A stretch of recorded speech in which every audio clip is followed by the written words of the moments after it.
Hello students, आज हमारा है क्लास 7th का चैप्टर 14 जिसका नाम है सिमेट्री। सबसे पहले हम पढ़ेंगे व्हाट इज सिमेट्री। सिमेट्री आपको क्लास 6 में भी मैंने पढ़ाया हुआ है। इसकी डेफिनेशन होती है when two parts of one thing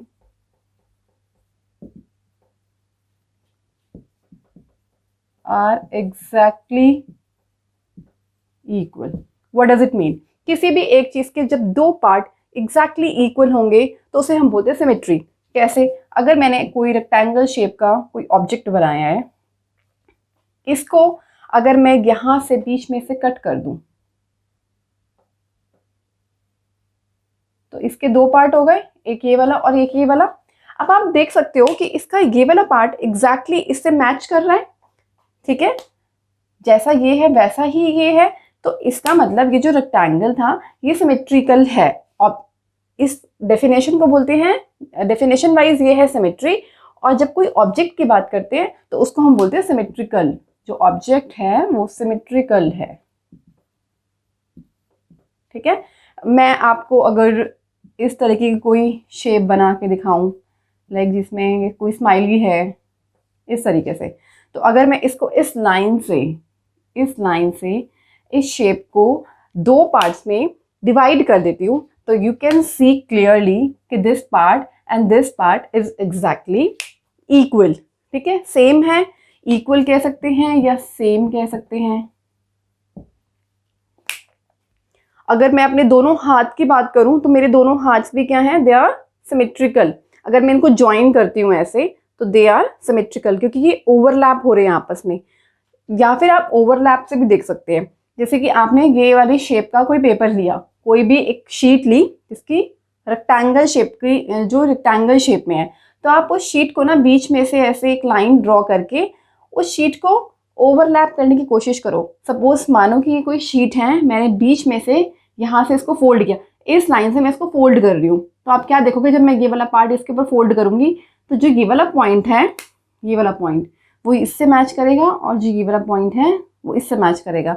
तो मतलब कि ऊपर नीचे कुछ नहीं होगा, they will be exactly overlapping. तो ये क्या है? ऑब्जेक्ट सिमेट्रिकल है। ऐसे अगर मैं इसको ओवरलैप करूँ इस लाइन के थ्रू, ठीक है, इस लाइन के थ्रू अगर मैं इस पार्ट को इस पार्ट के ऊपर ओवरलैप करूँ तो ये वाला जो सर्कल है ये इस सर्कल के ऊपर आएगा और ये जो हाफ लिप है ये इस हाफ के ऊपर आएगा। तो ये भी ऑब्जेक्ट हमारा क्या है? सिमेट्रिकल। तो in your life you can see many general example of symmetry. आप बहुत सारी चीज़ें ऐसे देख सकते हो जो आपको सिमेट्रिकल लगती हैं।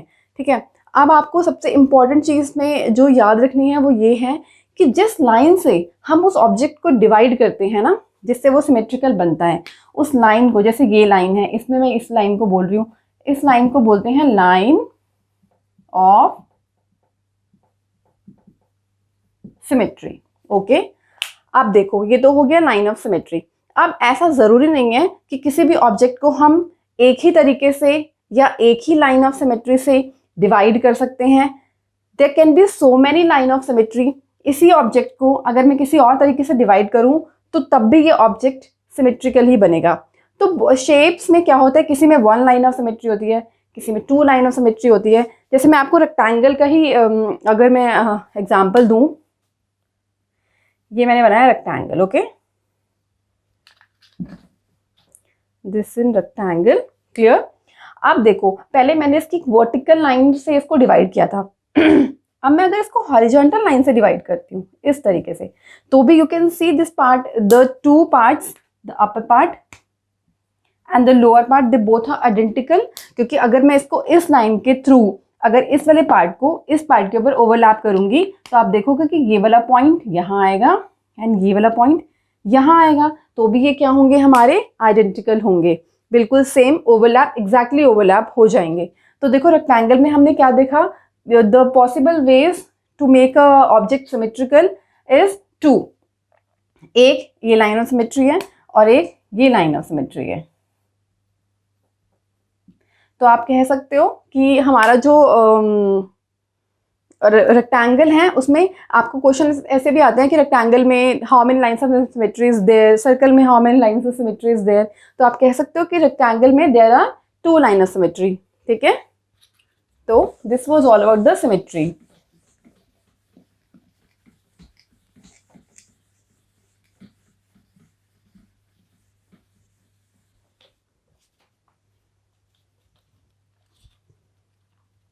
Now, the main topic and the last topic of this chapter is rotational symmetry. What is this rotational symmetry? अब आप बोलोगे कि आपने सिमेट्री तो पढ़ी हुई है एंड सिमेट्री आपको बहुत अच्छे से समझ में भी आ गई कि होती क्या है, लेकिन what is this rotational symmetry means? Rotation means क्या होता है? रोटेशन मीन्स कोई भी चीज़ जब घूमती है। तो रोटेशनल सिमेट्री में हमें क्या देखना है कि कोई भी ऑब्जेक्ट है, अगर हम उसको, और मतलब रोटेशन जब हम देंगे ना तो पूरा रोटेशन देंगे, कंप्लीट रोटेशन, कंप्लीट रोटेशन देंगे। कंप्लीट रोटेशन कितना होता है? 360 डिग्री का। मीन्स अगर कोई ऑब्जेक्ट मेरा रखा हुआ है 0 डिग्री पे, मैं उसको 0 डिग्री मानूंगी, जब तक हम उसको रोटेट नहीं करते ना, हम उसको 0 डिग्री मानते हैं, तो मुझे उसको कंप्लीट 360 डिग्री रोटेशन पे लेके जाना है। And during that rotation I will see कि कितने कब मतलब अगर मैं 0 से 360 में जब जाऊंगी तो इस बीच में, इस पाथ में बीच में मैं देखूंगी कि ऑब्जेक्ट कब मुझे बिल्कुल सेम वैसा ही लगता है जैसा वो रोटेशन से पहले था। वो होता है मेरा रोटेशनल सिमेट्री। ओके, और जितनी बार वो ऑब्जेक्ट रोटेशन के ड्यूरिंग हमें सेम लगेगा, बिल्कुल सेम, उसको हम बोलते हैं order of symmetry. Order of symmetry. देखो मैं आपको one more time I will explain you rotational symmetry क्या होती है। किसी भी ऑब्जेक्ट को, कोई भी हमारे पास ऑब्जेक्ट है, हमें सिंपली ये नहीं देखना है कि ये सिमेट्रिकल है या नहीं है, नो, हमें उसको रोटेट करना है, कंप्लीट रोटेशन देना है 360 डिग्री पे।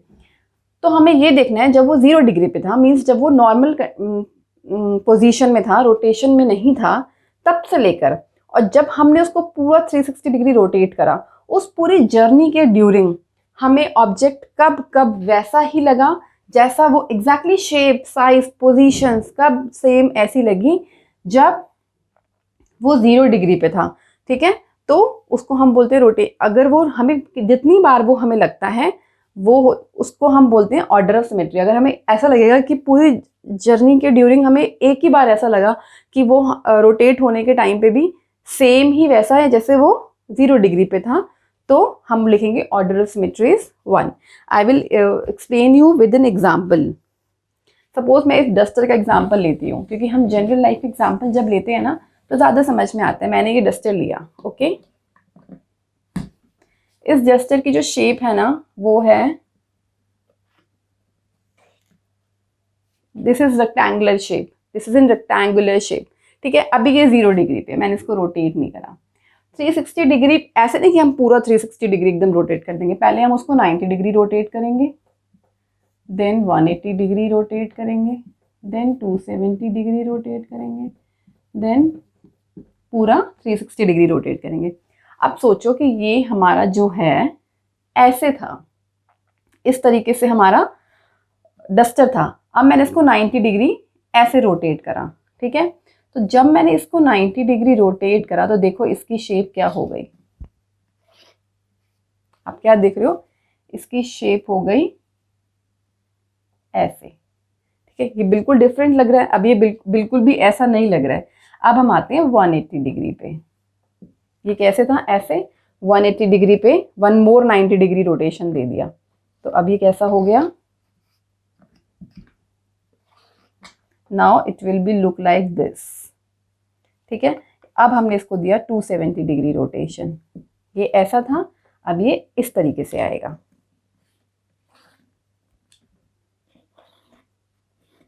क्लियर? तो आप क्या देख रहे हो कि 90 से 180 देन 370, और जब हम इसको 360 देंगे तो ये ऐसे से फिर दोबारा अपनी नॉर्मल पोजीशन में आ जाएगा। तो आपने देखो क्या देखा कि इस पूरे रोटेशन के ड्यूरिंग कितनी बार ऑब्जेक्ट सेम वैसे ही शेप में आया जैसे वो इधर था। तो देखो एक बार आया ये वाला, वन टाइम, बिल्कुल सेम लग रहा है। एंड सेकंड, जब मैंने 360 रोटेट करा ना तब भी मेरे पास ये सेम ही आया है, ऐसा ही। ये वाला था, मेरा बिना रोटेशन के 0 डिग्री वाला, और ये था 360 डिग्री। तो आपने क्या देखा कि 2 बार ऑब्जेक्ट बिल्कुल सेम शेप में आया है, one time and the second time. तो इसकी ऑर्डर ऑफ सिमेट्री क्या हो गई?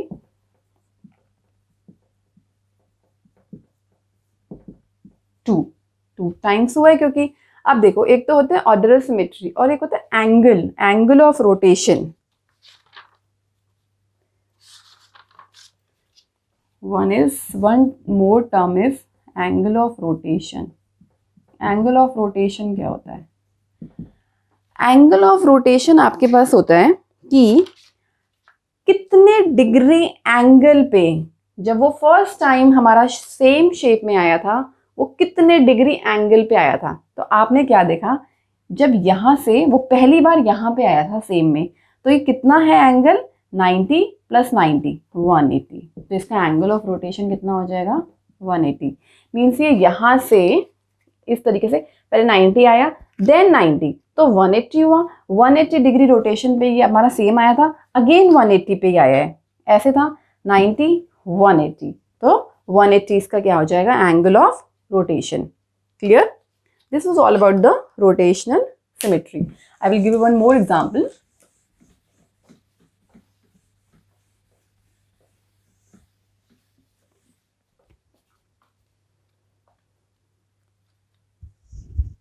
देखो, अब अभी मैंने आपको एक रेक्टेंगल का एग्जांपल दिया था। सेकंड में आपको एग्जांपल दूंगी ओवल का। ओवल शेप कैसी होती है? आपने एग देखा है ना, अंडा, तो वो क्या होता है? ओवल शेप में होता है, समथिंग लाइक दिस। ठीक है, आप देखो, अब वो बोल रहे हैं कि इसकी ऑर्डर सिमेट्री क्या होगी। जब आप इसको फर्स्ट 90 डिग्री पे रोटेट करोगे तो ये हो जाएगा इस तरीके से। ठीक है, देन 180 पे जाएंगे तो ये ऐसे होगा, 270 पे अगेन ऐसे, और 360 पे ये दोबारा वैसा ही आ जाएगा। तो इसकी ऑर्डर सिमेट्री क्या हो? You can clearly see order symmetry 1 2 times ही बिल्कुल सेम लगा है।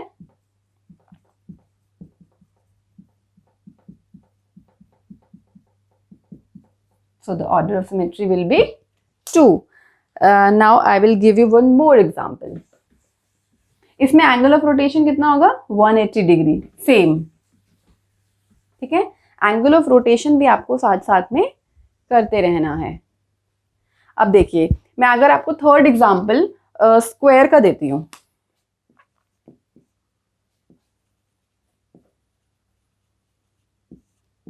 स्क्वायर कैसी शेप होती है? स्क्वायर एक ऐसी शेप होती है जिसमें चारों आर्म्स उसके क्या होते हैं? इक्वल होते हैं। ठीक है, चारों साइड्स उसकी इक्वल होती हैं, ये होता है हमारा स्क्वायर।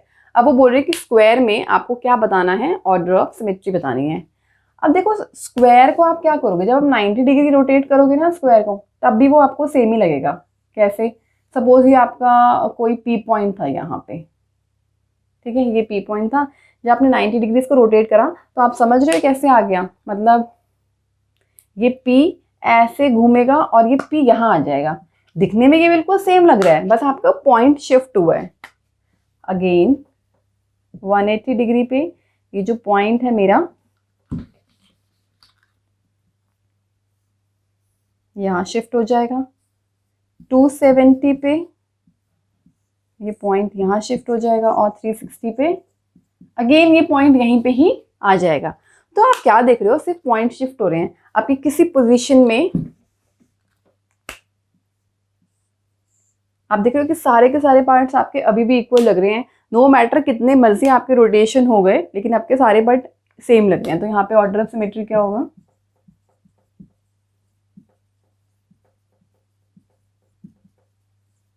ऑर्डर सिमेट्री आप बताइए। ऑर्डर सिमेट्री यहाँ पे होगा, देखो 1 टाइम ये सेम लगा, second time, third time and fourth time वो बोला जो 360 डिग्री के बाद आया है। हम इसको एक बार और भी बना सकते हैं ऐसे। ये तो 0 डिग्री वाला था, ये 360 डिग्री। तो ऑर्डर ऑफ सिमेट्री कितना हो गया?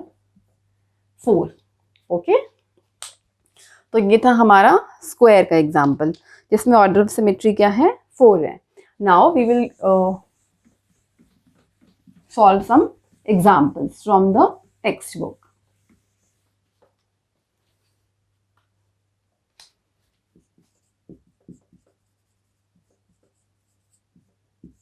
एग्जाम्पल है फर्स्ट,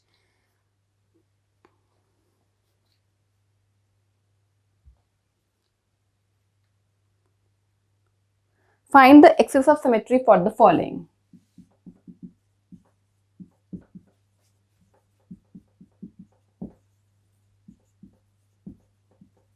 एक्सिस ऑफ सिमेट्री क्या होता है? एक्सिस ऑफ सिमेट्री आपका लाइन ऑफ सिमेट्री ही होता है, don't be confuse. Okay, find the axis of symmetry for the following. First example है आपका, फर्स्ट एग्जाम्पल है आपका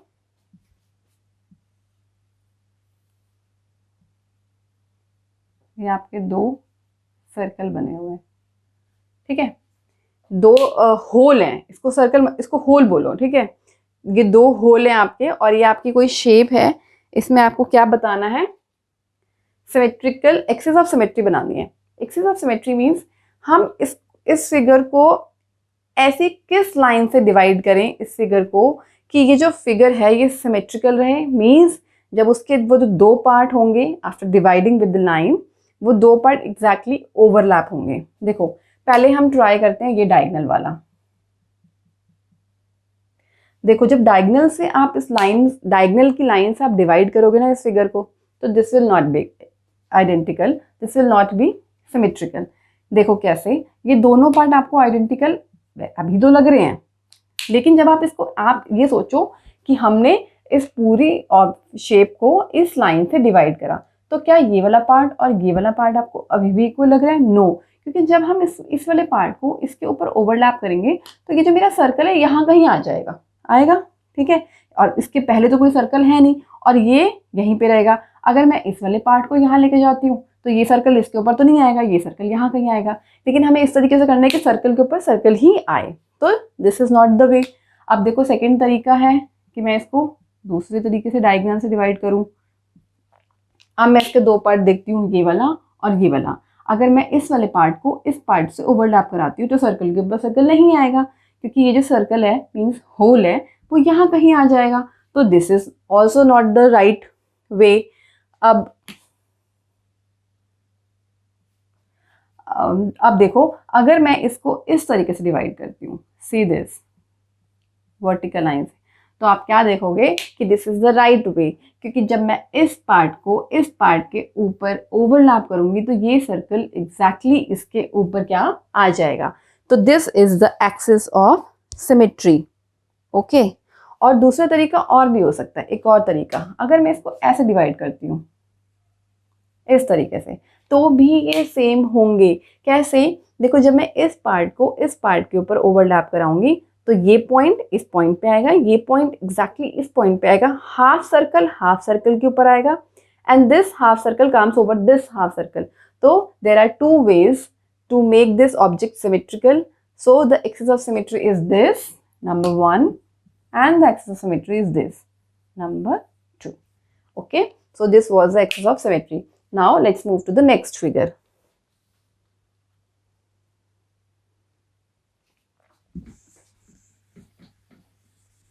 Next is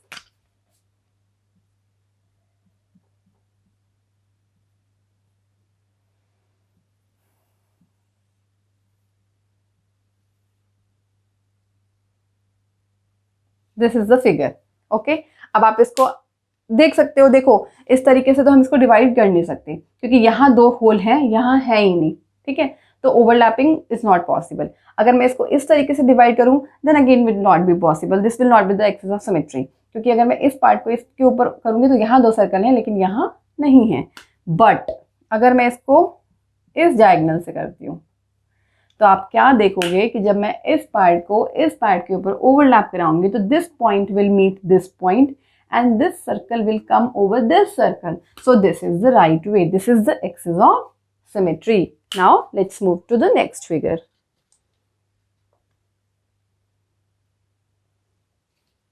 अब हमारा क्या सब कुछ, अब हमारे जो होल हैं वो यहाँ आ गए, this. So what will be the axis of symmetry? अब मैं इसको अगर ऐसे करती हूँ तो भी गलत है क्योंकि यहाँ दो होल हैं, यहाँ है नहीं। अगर मैं इसको ऐसे करती हूँ तो भी गलत है क्योंकि एक पार्ट में दो होल आ रहे हैं, एक पार्ट में कुछ है ही नहीं। अगर मैं इसको ऐसे करती हूँ then also we will do the wrong, क्योंकि इस पार्ट में 2 होल होंगे, यहाँ नहीं होंगे. But if we do like this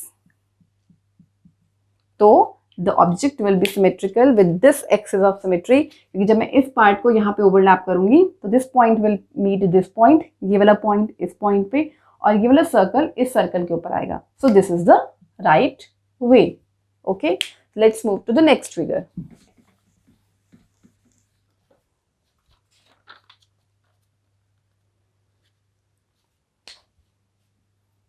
अब देखो, आप क्या देख रहे हो कि शेप तो है, लेकिन इस शेप में थोड़ा कॉम्प्लिकेट कर दिया आपको. इस तरीके से क्रॉस भी दिए हुए हैं, यहाँ 2 सर्कल हैं, एक सर्कल ये, एक सर्कल ये, एक सर्कल ये. So now what will you do? अब देखो, अगर मैं इसको ऐसे करती हूँ तो भी नहीं होगा, क्योंकि जब मैं इस पार्ट को इस पार्ट पे ओवरलैप कराऊंगी तो ये सर्कल यहाँ चला जाएगा, ये ठीक है, ये यहाँ चला जाएगा, यहाँ ऑलरेडी एक सर्कल होगा, तो नहीं होगी ओवरलैपिंग. इस तरीके से भी नहीं हो सकती. अच्छा, अगर मैं इस तरीके से करूँ हॉरिजॉन्टल लाइन से, देन ऑल्सो नहीं पॉसिबल होगा, क्योंकि यहाँ 2 होल हैं, यहाँ है नहीं. So the only way is this. देखो इसमें क्या होगा, जो ये वाला पार्ट और ये वाला पार्ट बन रहा है, जब मैं इस पार्ट को, ये हाफ पार्ट और इस हाफ पार्ट को ओवरलैप कराऊंगी तो देखो ये सर्कल इस सर्कल के ऊपर आएगा, इधर का हाफ सर्कल इधर के हाफ सर्कल पे आएगा. तो this is the right way. Okay, let's move to the next figure. Now you are given with the triangle with the 2 holes. So the only one possible way to find the axis of symmetry you can clearly see is this. ठीक है, क्योंकि ये part और ये part exactly equal हो जाएंगे, क्योंकि इस पार्ट को इस पार्ट पे जब ओवरलैप कराएंगे तो ये हाफ सर्कल इस पे आएगा, ये हाफ सर्कल इस पे आएगा, और ये पॉइंट एग्जैक्टली इस पे मैच करेगा. Okay, this was example number 1 in which we have did many parts so that you can be more clear about the axis of symmetry. So let's move to the next example.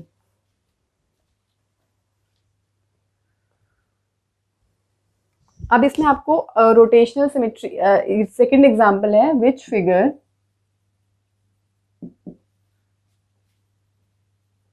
have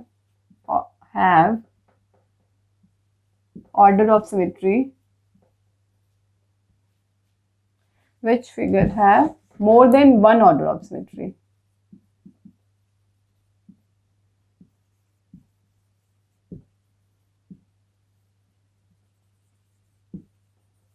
ठीक है, किस figure में एक से ज्यादा order of symmetry है. अब आपने क्या देखना है, आपको इस तरीके की कोई फिगर दी हुई है, ठीक है, ये कोई पॉइंट है P.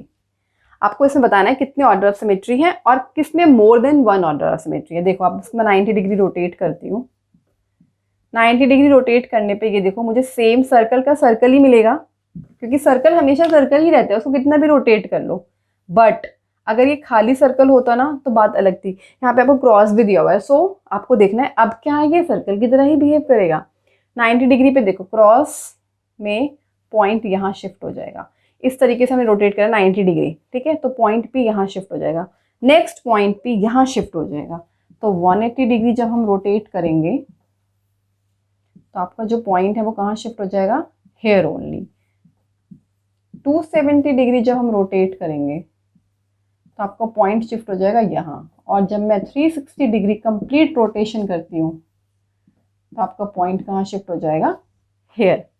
तो आप क्या देख रहे हो कि चारों की चारों फिगर बिल्कुल सेम लग रही है, सिर्फ पॉइंट शिफ्ट, आपको पॉइंट शिफ्ट से कोई मतलब नहीं है. ठीक है, आपको क्या देखना है कि दिखने में कैसे लग रही है. तो आप देख रहे हो दिखने में चारों फिगर सेम लग रही है, तो यहाँ पे ऑर्डर ऑफ सिमेट्री कितना है,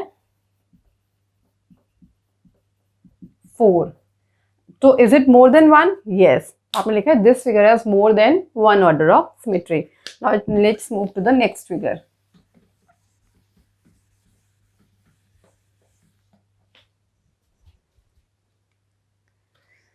आपको इस तरीके से कोई फिगर दी हुई है, देखिए ऐसे, और आपको बताना है इसमें कितना मोर देन 1 ऑर्डर ऑफ सिमेट्री है या नहीं है. देखिए 90 डिग्री पहले हम रोटेट करेंगे तो ये कैसा हो जाएगा, ये 9 इस तरीके से हो जाएगा, यहाँ आ जाएंगे दोनों पार्ट. देन 180 डिग्री करेंगे तो ये कैसे हो जाएगा, ऐसे हो जाएगा। देन 270 करेंगे तो ये कैसे हो जाएगा, इस तरीके से। देन 360 पे कैसे हो जाएगा, 1।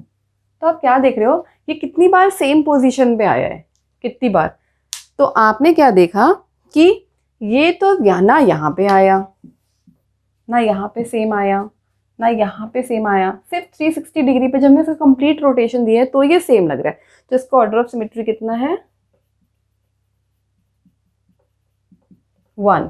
तो अब उसमें क्वेश्चन में आपसे पूछा है which figure have more than 1 order of symmetry, तो आप बोलोगे this figure does not have 1 order of more than 1 order of symmetry, क्योंकि इसमें तो total he 1 order of symmetry है, तो मोर देन 1 कहाँ से होगा ये। ओके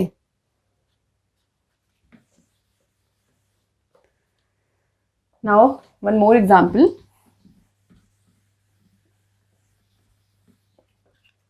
एक शेप दी हुई है आपको इस तरीके से, ठीक है, इसमें आपको ये शेप है आपको, ठीक है। अब देखो 90 डिग्री रोटेट करते हैं तो ये कैसी हो जाएगी, ऐसे घूमेगी, तो ये ऐसे हो जाएगी, ठीक है। देन 180 डिग्री रोटेट करते हैं, अभी कैसी हो जाएगी, ऐसे। 270 पे कैसी हो जाएगी, इस तरीके से। एंड 360 पे अगेन सेम। अच्छा आपने ना एक चीज़ हमेशा याद रखनी है कि जब भी किसी शेप को या ऑब्जेक्ट को जब हम 360 डिग्री रोटेट करते हैं ना, 360, तो वो आती सेम ही है, हमेशा सेम आएगी। जैसे वो यहाँ होगी बीच में, चाहे वो कहीं आ रही है या नहीं आ रही, वो तो आपको खुद देखना है, लेकिन 360 में वो हमेशा सेम आएगी।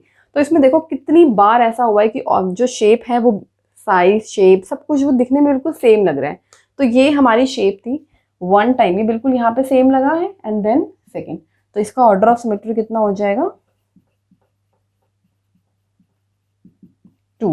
So this figure has more than 1 order of symmetry. अब देखो, now let's move to the next figure. आपको एक सर्कल दिया है, पर सर्कल के अंदर ये शेप है, क्लियर।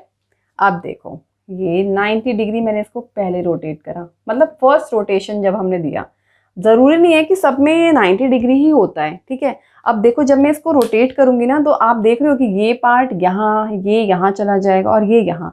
तो जब ये पॉइंट यहाँ जाएगा, मतलब ऐसे ऐसे कुछ रोटेशन हो रहा है, जब मैं इसको रोटेट करती हूँ तो ये पॉइंट जब यहाँ आएगा तो इसका पहला रोटेशन होता है। इट्स नॉट नेसेसरी हमेशा 90 डिग्री ही पहले रोटेट करना है।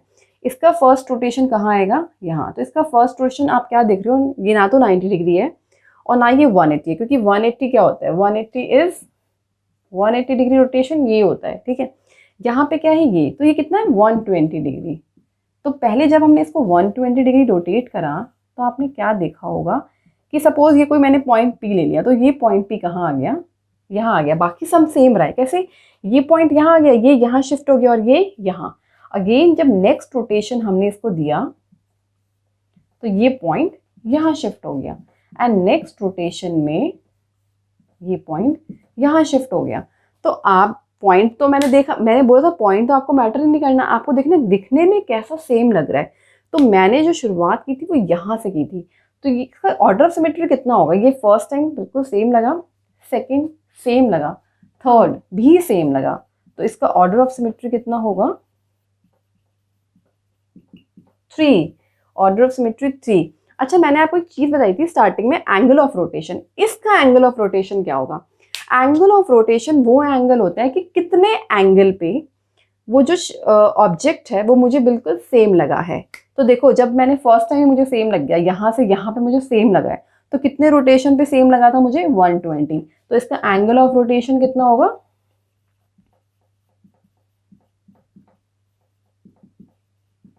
120 डिग्री। तो एंगल ऑफ रोटेशन भी सबके अलग अलग होते हैं।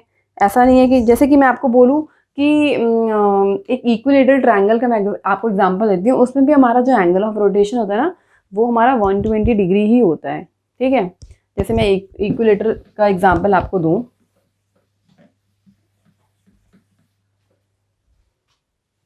दिस एन इक्विलेटरल ट्रायंगल, ठीक है। तो अगर मैं इसको फर्स्ट टाइम जब करूँगी ना, तो ये पॉइंट यहाँ आ जाएगा, ये यहाँ, तो ये 120 डिग्री ही रोटेट होता है, ठीक है। तो इसमें भी एंगल ऑफ रोटेशन आपका कितना है, 120। अब आपको ये तो पता चला कि ऑर्डर ऑफ सिमेट्री क्या होती है और एंगल ऑफ रोटेशन क्या होता है। एक चीज इसमें और भी होता है, एक होता है सेंटर ऑफ रोटेशन।